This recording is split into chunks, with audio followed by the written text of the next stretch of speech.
cost is what I'm understanding you to say. Yes, exactly. Just hard to quantify. It's hard to quantify, yes. It's less costly to get to the customer earlier rather than later. That's what we would rather do. We don't, again, we want to solve the problems. We don't, yeah. Thank you. Yep. That's it for E. I'm sorry, for D. Okay, colleagues, cross-examination on item D, voice of the customer. Take your time.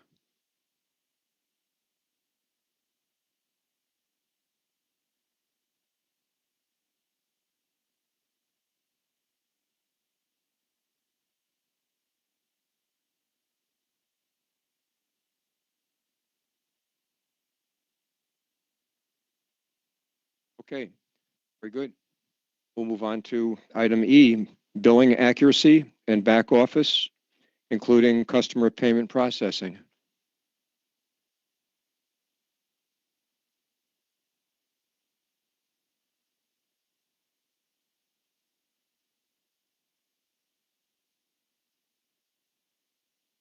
So this will address Exhibit 7 and 7.02. We talked earlier about the need for 12 additional FTEs in customer experience. We talked about the billing requests that these employees, which is among the responsibilities that these employees were meant to address, that didn't warrant the investment in automating in the short term. What additional responsibilities do these 12 new FTEs have? Would they have? So in addition to TPA billing, things that also happen annually is like the net metering credit allocation. There's a lot of analysis and manual review that goes once a year into doing that type of activity. There's a lot of cleanup work, that manually has to be done. There's the cleanup work that is IT related that, this program brief, is involved in as well. But a lot of, because of those 2,800 plus customizations, there's a lot of things that we just need fingers on keyboards to go in and fix. So they would be largely responsible for a lot of that, for the things that, again, it doesn't make sense for us to pay a vendor to script cleanup, in a batch process where, it's going to be like death by 1,000 paper cuts, getting a lot of this cleaned up. And as far as how that is currently transacted right now? We are basically trying to balance and, taking resources that should be dedicated to Act 57 claim resolution, to, estimation issues. We pull them as needed to kind of work on those, like the TPA and the net metering annual true up. And then that cleanup work just isn't getting done right now. Can you describe the annual O&M and NFC costs relating to this program? Yep. So for fiscal year 26, we increased to 3.6 million of O&M. Then in 27 and 28, we do increase to 6 million. And then for NFC, we're at 1.1 million for 2026, and then it increased to 1.7 and then 1.8 for 27 and 28. And part of the responsibilities that will be addressed are manual billing adjustments and back office billing transactions. Is that correct? Correct. Is there a current number that's being addressed, and what is your projected number that this would be required to address, or this would improve, or the system this would improve? So for specifically, are we still talking about the 12 additional employees or the program brief in general? I'd say both. Okay, so the 12 additional employees, I think to date, LUMA has resolved 1.7 million billing exceptions. That's something that comes in every day. There's a batch process. There's different exception types. We get a new report. We work again, with what I'll call a fatal type of billing error, which means the bill doesn't go out the door. We prioritize those. So there's a backlog, but that's just normal course of business. There's, every utility in the world has a back office billing department, because if these billing systems were 100%, every time bills went out the door automatically, there wouldn't be billing teams. Specifically to the program brief in general, largely the money is just towards the, automation, kind of reverse engineering and utilizing the system to its maximum capabilities. And then also the extensive data cleanup that's required. Did you not identify in your testimony that there was a billing adjustment backlog? Yes, there's a backlog. We prioritize the ones that prevent bills from going out the door. But yes, they're what I would consider, minor account issues that don't impact the integrity of the bill going out the door, but do impact the data quality, which is, something that we've been working on is our reporting and data quality. So by backlog, you mean data quality? Or am I mischaracterizing that? So it could be like a mismatch, like someone is on a residential rate, but in one of the many areas that, the accounts are broken down, they may be listed as a a government account, so that it's mismatching that needs to be cleaned up. So how many customers are affected by the billing adjustment backlog that you referenced?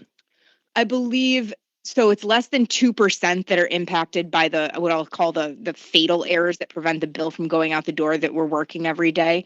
I do not have an exact estimate. We haven't done the full analysis of the number of accounts that perpetually are coming up in these daily reports that we receive. Is there a potential dollar value that you've identified, either positive or negative, of what would be achieved by resolving the billing adjustment backlog? There would be, I think someone asked a similar question earlier, and the thing that impacts the revenue would be the bills that don't go out in a timely fashion. So it could be delayed revenue, and it would be very hard to quantify that because it's a constantly changing pool month over month and day over day of bills that are delayed because they need manual intervention. Is there an average number of days that it takes to resolve a billing correction? Or that you... Let me put that in two ways. Is there a current number of days it takes to resolve it? And what is your projected number of days that you'd like to resolve it by reducing this billing adjustment backlog? Ideally, we'd like to get to a point where we would be solving errors that prevented a bill from going out the door in less than 72 hours. Right now we're at least double that. It's taking, over a week in most instances, that backlog, because there's manual intervention required. And how did you determine the 72 hours was your optimal goal? Just based on experience and standard utility practice. Because people, from budgeting purposes, they expect to get their bill around the same time every month, and delaying by a week or more, can have customer impact.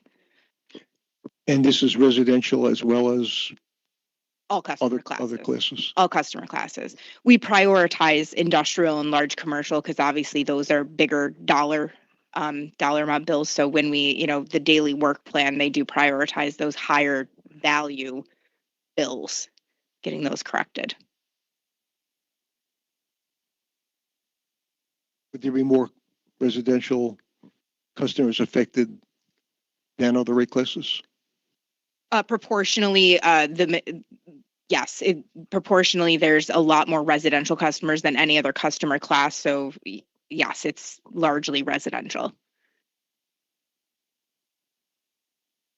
Is there any relationship between the portion of work that this program would accomplish as compared with the work that would be offset by the 12 new FTEs? So this program, they would offset and help get things resolved in a faster fashion. But this program brief, these 12 new FTEs are a very small part of it. it's largely the IT support to do the data cleanup and automation of certain activities. That's really what the majority of the cost is. What is the estimated annual O&M savings or cost avoidance attributed to reduced third-party bill printing and mailing costs? Say that one more time. I'm sorry. What would be the estimated annual O&M savings or cost avoidance attributed to a reduced third-party printing and mailing costs? Would this contribute to reducing third-party billing, printing, and mailing costs? No. No, it would not. Okay. Would it reduce rebilling and error correction work? It would. To what extent would it do that?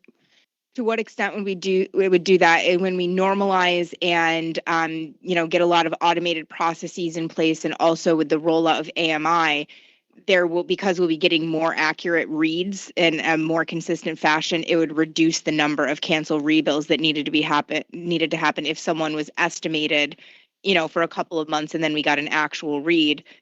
That a lot of time necessitates a rebill. So with us prepping the system for AMI and doing a lot of data cleanup, you would see a reduction in that over the course of the next several years. Is there any quantified level of reduction? Not at this time. And would it improve cash application and posting accuracy for fiscal year 26 through 28? Yes, there are some items on our list to be done that would normalize the way payments are applied within CC&B. Right now, there's really no logic as to what type of service agreement a payment goes to. So you could be a customer with a regular monthly bill, and then you want to build a new house and there's some, engineering and construction cost charged to you. Right now, it doesn't prioritize one over the other.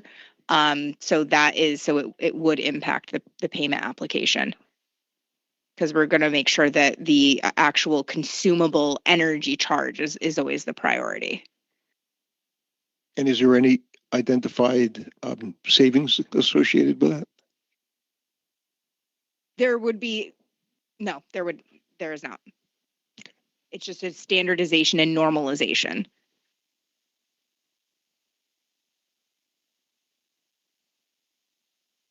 I think earlier you said, it escapes me which one, I guess the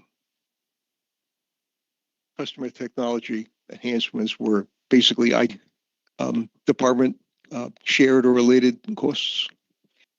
So I would say they are the bulk of this program is IT related costs, because that contract is only for that third party vendor that we use that has the CC&B expertise. So that's largely what these costs are. Do you have a breakdown of the costs that would be borne by the customer experience department versus the IT/OT? This is it's 100% for project related work. It's 100% borne by the customer experience team. They own the contract, but I fully fund any type of large initiatives and the CC&B optimization and bill accuracy portion of that. We work collaboratively with them, but it's fully funded by CX. Okay.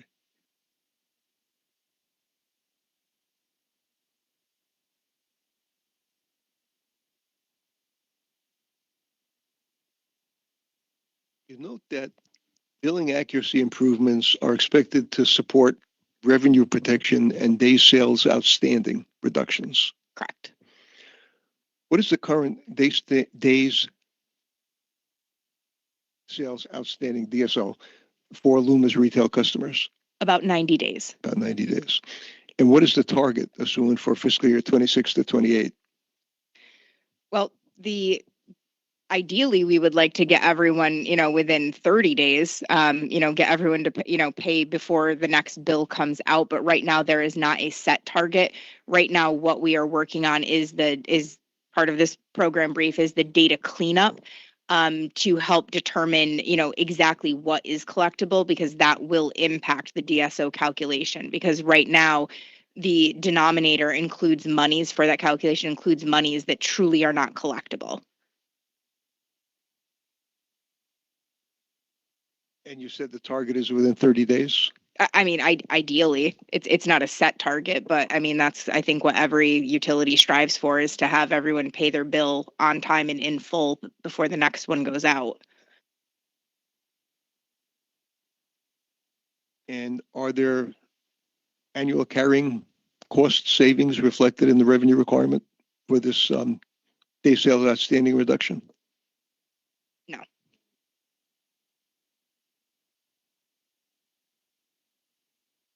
As compared with historical billing errors and complaint data, the fiscal year 26 optimal budget assuming a reduction in billing related customer complaints per 1,000 customers. It does not. We expect an increase even with this because of the AMI rollout. Even though it's separate from this rate case proceeding, it is going to overshadow any true progress we could make, because it's just, we're going to have increased complaints with AMI. And will that impact customer experience staffing costs at all, one way or the other? Will that increase? Will it impact staffing costs? Yes. No, I mean, part of the 12 that we would like to, the increased 12 people we would like for the billing team, that would be helpful in having some fluidity between tasks if we had to reallocate more people to help with Act 57 complaints if we suddenly got a surge once we hit our stride with installs.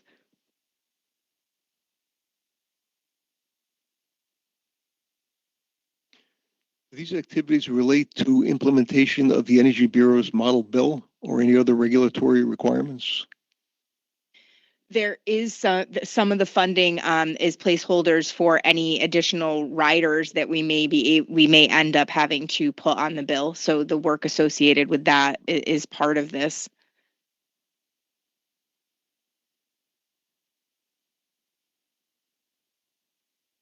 And is any portion of the PBC S3 budget, or is it only to get the bills out within the 30 days, as you indicated? I'm just making sure I'm not going to make a false statement. To my knowledge, no.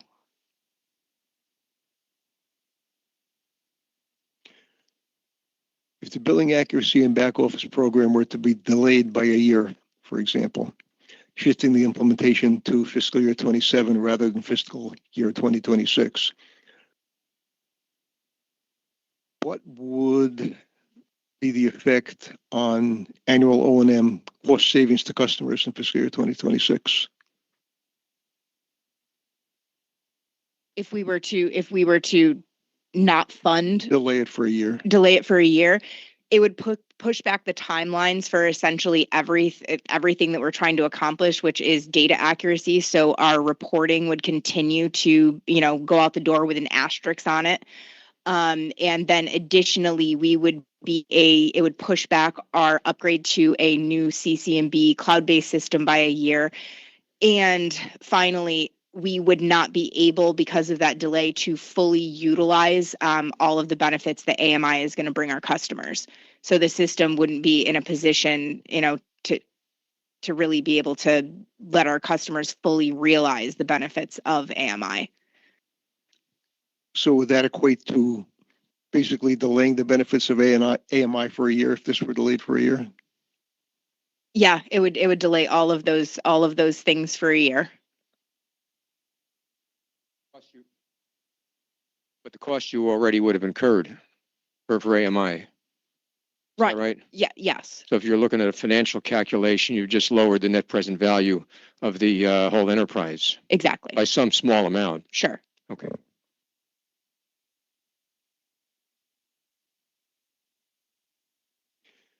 You state that the program focuses on upgrading bill printing and delivery systems.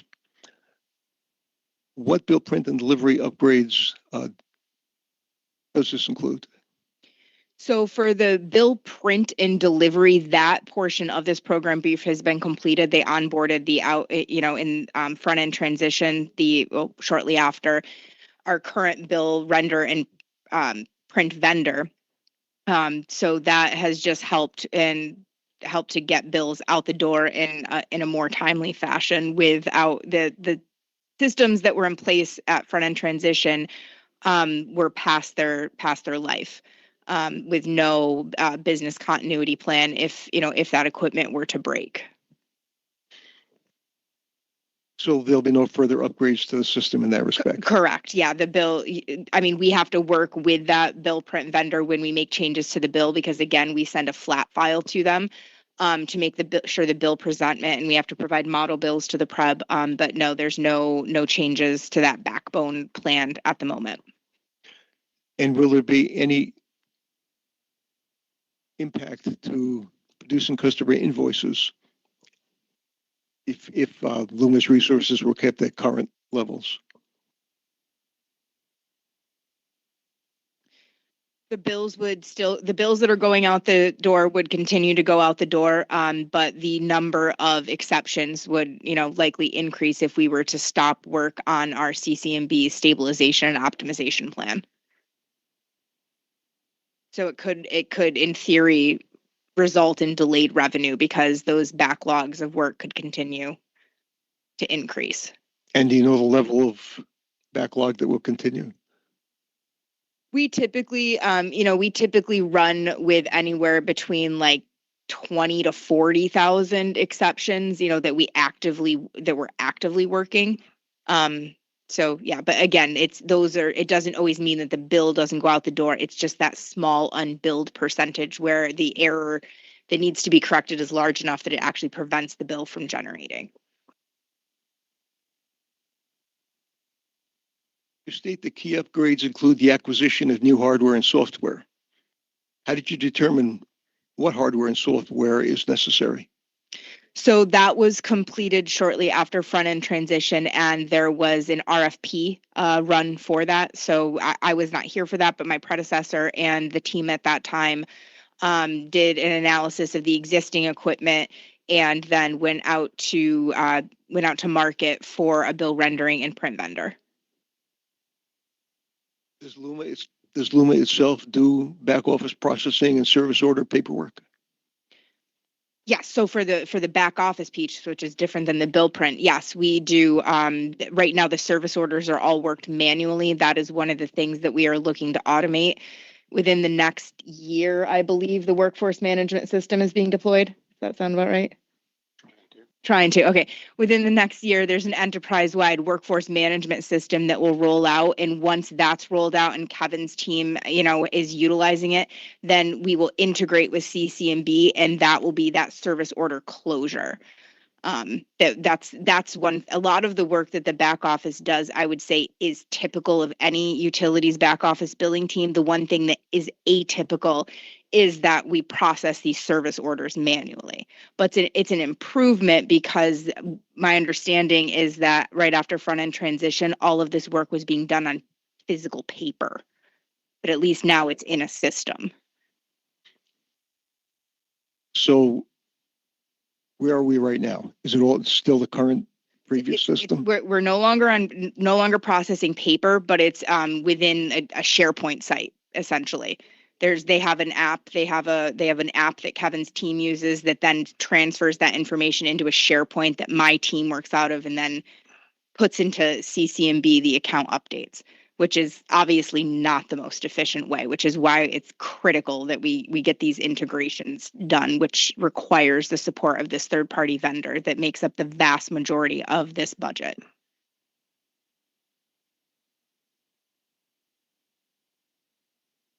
And taking the optimal budget as compared with the constrained budget, what are the costs for this program in each of those? Is it the same or is there? It's the same. It's the same. It's the same. This is all critical work that needs to be done.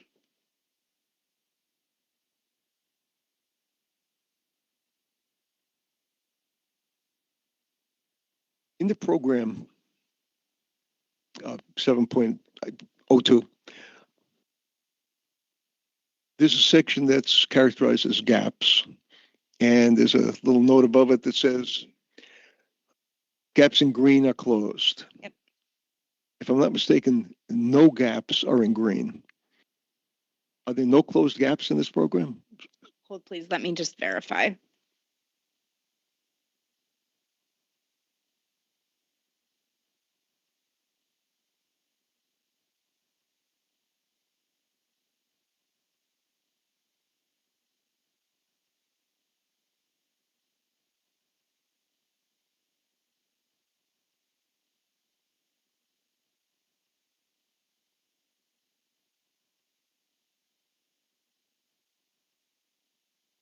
No, there are a couple of these that are definitely completed. If you look, it's towards the bottom of the list, but standard operating reports, workforce management, and task completion reports, those have been established. And then the one below it related to additional reporting, we've enhanced and have much more robust reporting, which was again than what we have now. We actually have at the individual employee level, performance reports for the back office. So we know how many transactions are being completed, every day by each employee, which didn't exist before. So that this needs to be updated. Okay, because 5 of those gaps were identified during the front-end transition period.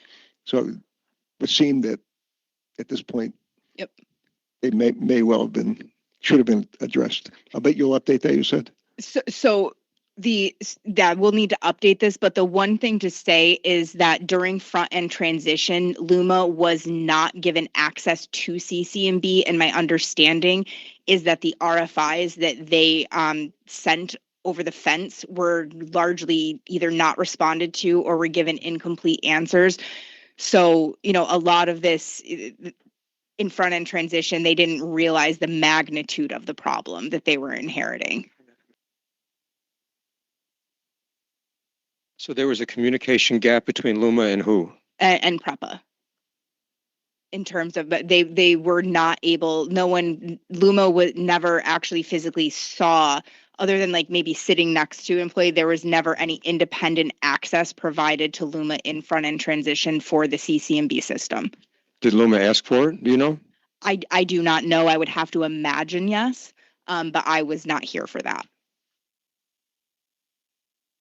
You're going to be on the, you're not going to be on the inter-utility cooperation panel. That's, I think, just CEOs. You're not going to be on that panel. You're going to go back to work that day. Hope so. How's the level of cooperation between Luma and PREPA today within your space?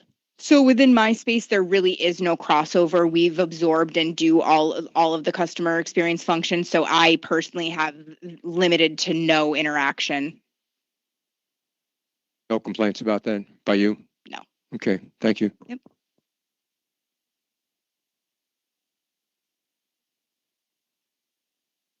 In the timeline and milestones on that same program brief, to what extent has Luma already increased system automation and data cleanup?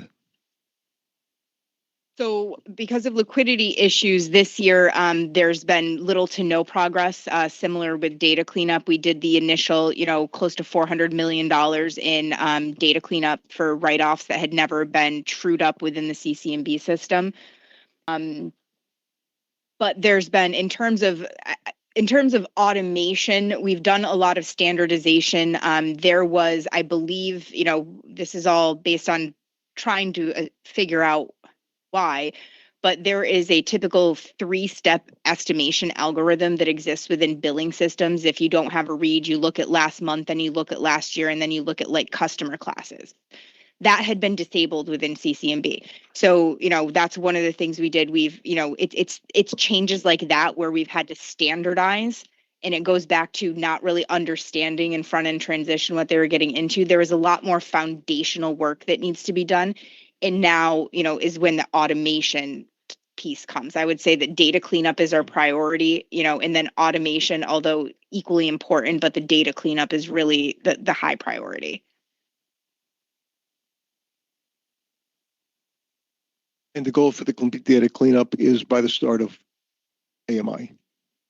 Absolutely, because right after AMI, we're going to be jumping pretty quickly, hopefully, into a system upgrade to a cloud-based product. And like I said earlier, you're just moving bad data from one place to another if you don't have that data cleaned up and you don't understand, your reporting.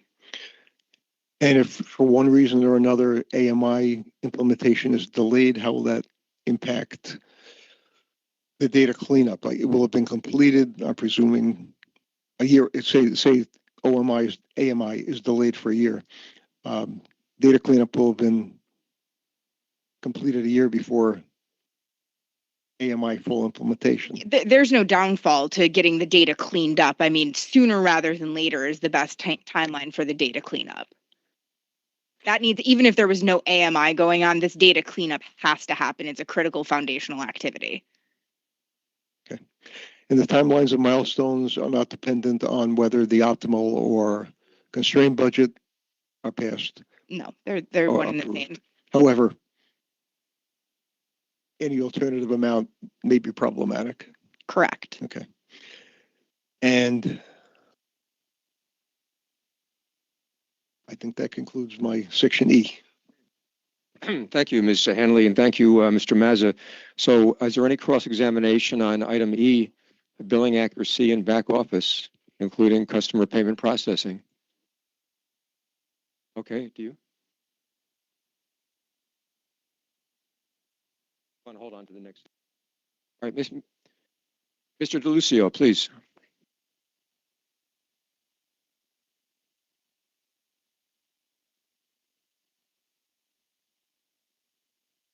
Thank you. You testified that the current DSO metric is about 90 days. Correct. And that an ideal target would be about 30 days. Correct. I understand that. I understand there's an ideal target, but is there actually a target that Luma is setting in the next year or 2 or 3 so that it knows, okay, we've done a good job or we've done a bad job? At this time, it's something that we track and report on every single month internally, but it's currently not reported externally, and there is not an internal goal per se. Okay. Are there financial benefits to Luma by reducing the DSO?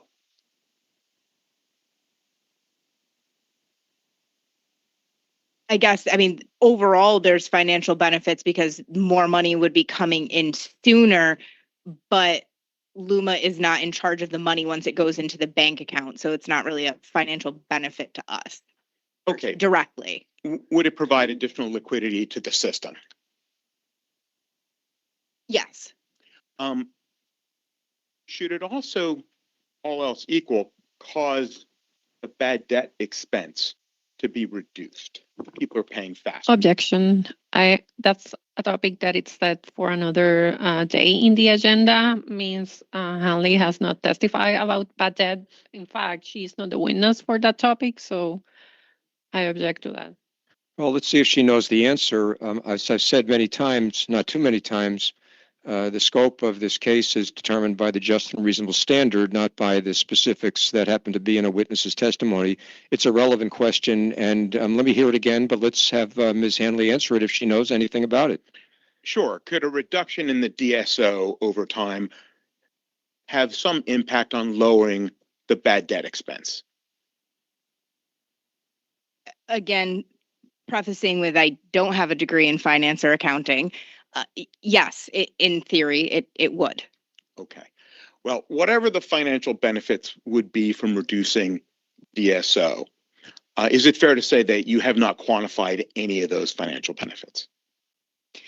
That is correct because the data cleanup is critical. The inputs to the calculation are not 100% accurate. We know that there's data that still needs to be cleaned up. So no analysis has been performed, which is why I keep reiterating that this data cleanup is absolutely critical. Understood. Yep. And I've heard your testimony about the data cleanup, but sitting here today, there's nothing we can point to quantify any financial benefits. That is correct.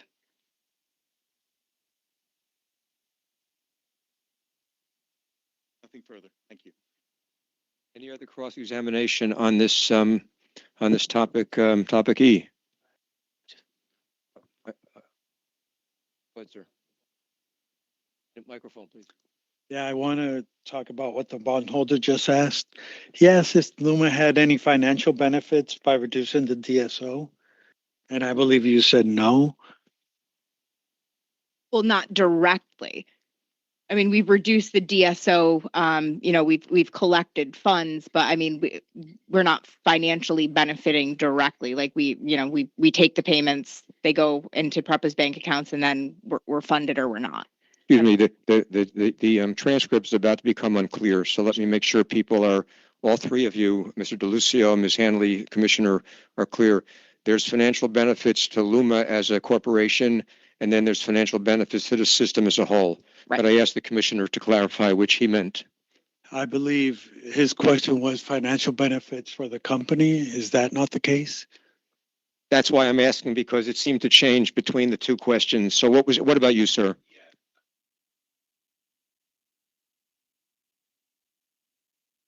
My one question was about additional liquidity in the system. And then my other question was about benefits to Luma through a reduction in the bad debt expense. Well, and then okay, I so asked both. a more general question, are there any, whatever the financial benefits are, can they be quantified? Okay, I'm talking about financial benefits in favor of Luma, that they'll get more profit. No. Wouldn't the metrics, isn't DSO one of the metrics that you receive incentives for? Well, in the future, yes, the DSO is in the future once we are reporting on those, but currently no. Because the metric system does not go into account until the Title III Yes. decision has been reached. Is that correct? That is correct. So but might, if I may, might one suggest that your reduction of the DSO now will have an effect on DSO post Title III? That is correct. I'm not suggesting there's any chicanery going on here, but I want to make sure the record is clear. Commissioner? Yeah, I just want to clarify that they would have a benefit if their metrics, if Title III is completed. And so this 156 million that the ratepayers are, you're asking the ratepayers to give, it would have a financial benefit for Luma as well if the Title III was gone and you have access to your metrics. Yeah, that could be said for any of the metrics and related funding. Yeah. I have a question, but it's regarding your process for when clients come and request their equipment got damaged because of Luma. That process, is that being discussed in another topic, or?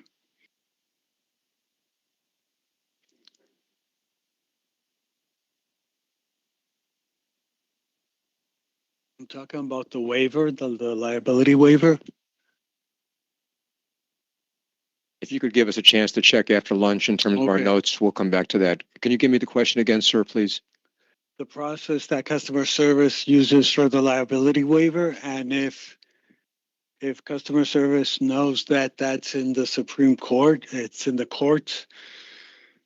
I'm aware. Okay. Is there anything in the revenue requirement that Luma presented that takes into consideration any outcome of the Supreme Court? No.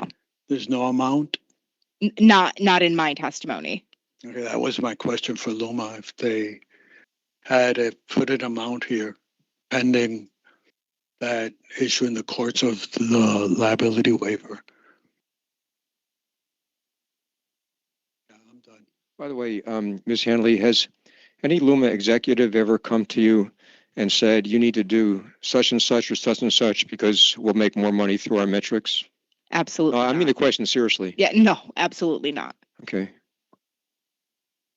Mr. Vasquez Melendez. Yeah, on behalf of the IPC, just regarding the DSO, just to confirm, lowering the DSO lower than 70, sorry for the redundancy, lower than 70 will assure Luma to qualify for the maximum benefits on the performance metrics, right?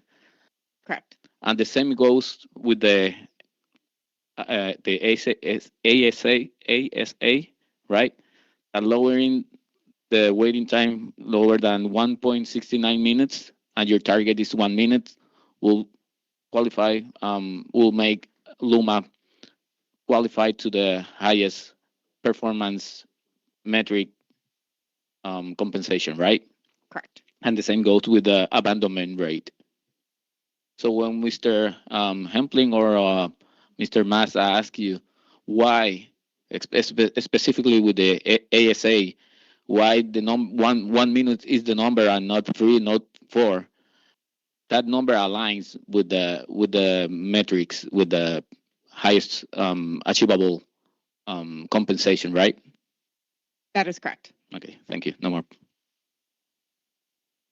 Anything else on this subtopic, colleagues?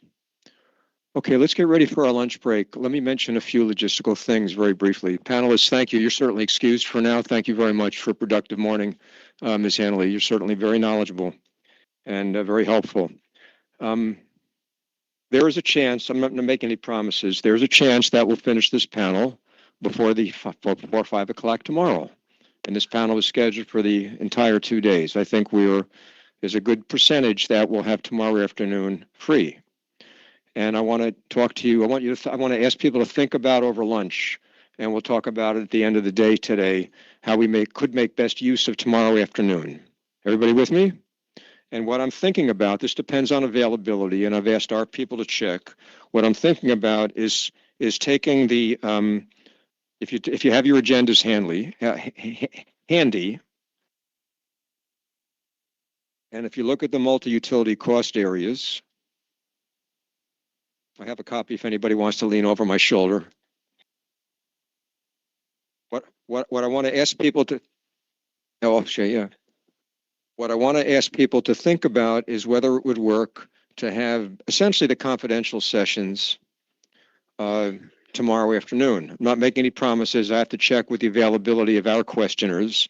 And I know that your people that would be covering that would not necessarily be here anyway. But that's what I want to ask you to think about, whether we could do under multi-utility cost areas, items L, all of information technology, which has the cybersecurity confidentiality stuff at the end of it. And then the next item, M, T&D physical security confidential, which goes over to the next page and has 10 subtopics. That's the thought that I had, because otherwise what was going to happen is it makes the multi-utility panel on Wednesday and Thursday quite jammed. And we could well end up staying very late on Thursday night to get that done. Now, so I just want to check on people's availability. And is the question clear? And can you come back, after lunch with some information? Everybody clear on the question? Okay, thank you. That's all I have. So we'll take our break. It's 12:30, and we'll come back at 1:40. Thank you very much for a productive morning.